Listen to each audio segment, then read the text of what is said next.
Olá, meu nome é Igor. Eu vou apresentar o algoritmo de multiplicação de cadeias de matriz, matriz chain multiplication. O problema, pelo nome a gente pode pensar que o algoritmo está relacionado na realização da multiplicação da cadeia de matrizes, mas na verdade ele busca determinar uma ordem ótima de parentização de multiplicação em uma sequência, né, cadeia de matrizes. Por exemplo, a gente tem aqui matrizes de A1 até AN, e o objetivo é minimizar o número de operações escalares realizadas nessa multiplicação.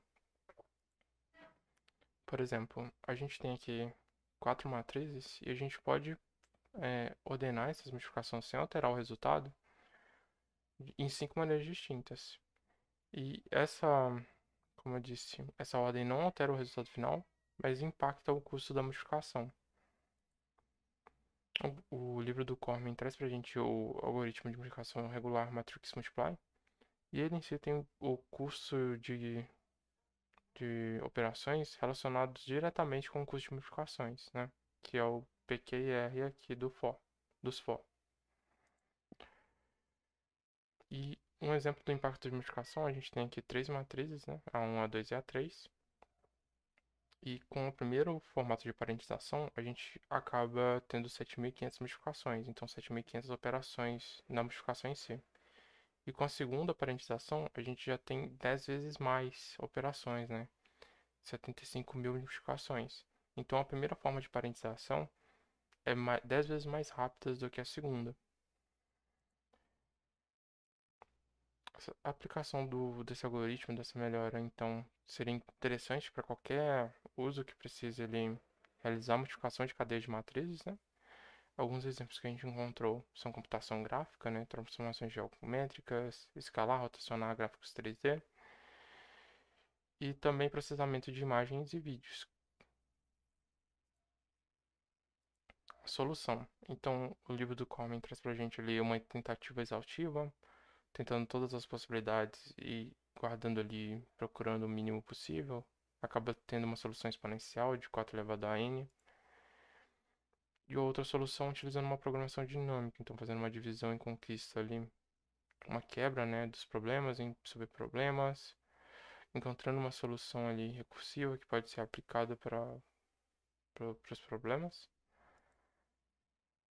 Só que o problema recursivo em si, ele acaba tendo um método também, uma solução exponencial, bem parecido com a solução de tentativa exaustiva, né? E utiliza aquela questão da programação dinâmica de guardar os resultados numa tabela para poder utilizar ela e diminuir os custos de operações.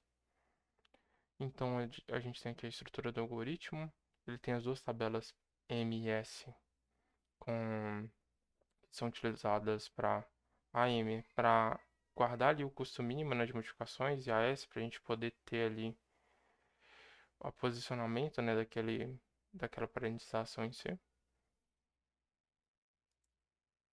E, esqueci de se comentar, ele acaba tendo uma complexidade de n elevado ao cubo.